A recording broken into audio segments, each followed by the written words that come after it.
Of course, it was a dismal day. The sky was as leaden as the national mood. Washington, D.C. had suffered incessant storms that winter, and on March 12, 1861, the roads were sticky with mud from the latest squall.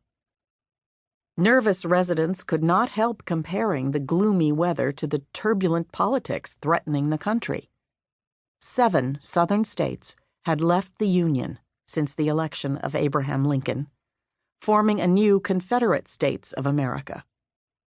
The outgoing Buchanan administration had only half-heartedly defended federal property against the secessionists, and efforts to find a peaceful resolution to the crisis were faltering. Now it appeared that the new government was following the same uncertain path. We are a weak, divided, disgraced people, unable to maintain our national existence, the Republican magnate George Templeton Strong wrote in alarm. The New York Herald agreed. It was a deplorable state of affairs, complained its editors. All joy, all hope is fled. Against this dreary backdrop, a curious apparition appeared about midday.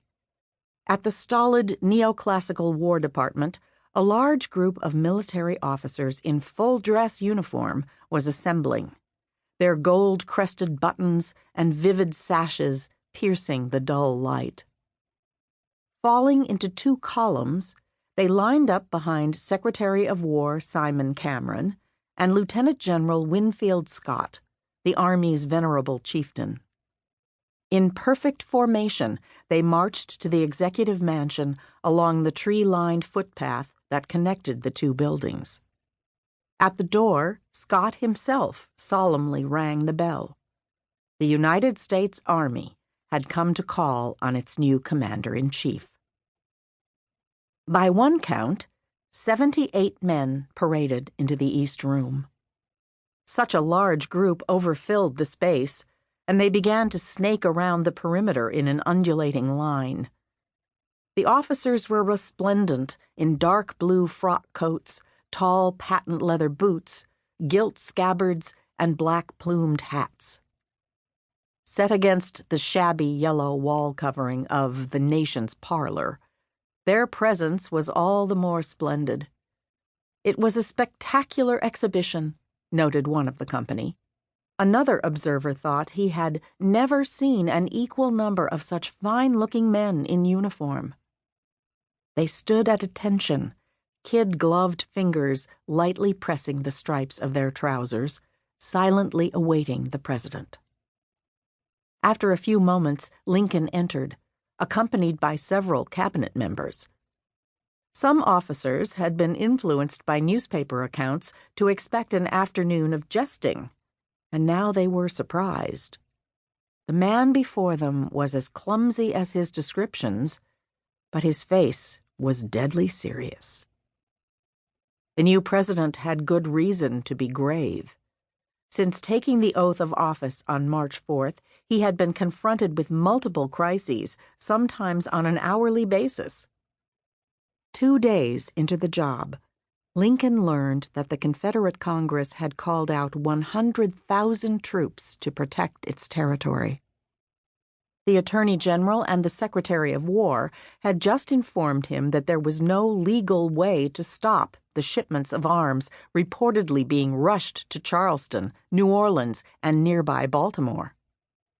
Samuel Cooper, a New Yorker who had served for a decade as Adjutant General of the Army, left his post on March 6th and headed straight for the Confederate capital, taking with him detailed knowledge of personnel, materiel, and federal intentions. On March 11th, the rebel government adopted a constitution containing elaborate legal justifications for a separate nation. A delegate from that nation was in Washington at the moment, under instruction to establish diplomatic ties. Humiliation was in the air as federal institutions unraveled and Southern sympathizers sniggered over everything from congressional defections to the disappearance of patent files. Worse yet, The country was broke. When Buchanan's Treasury Secretary, Howell Cobb, followed his native state of Georgia out of the Union, he left the nation bankrupt. Most pressing was the question of whether to withdraw United States forces from Fort Sumter in Charleston Harbor. This crisis had been transferred to Lincoln just hours after his inauguration.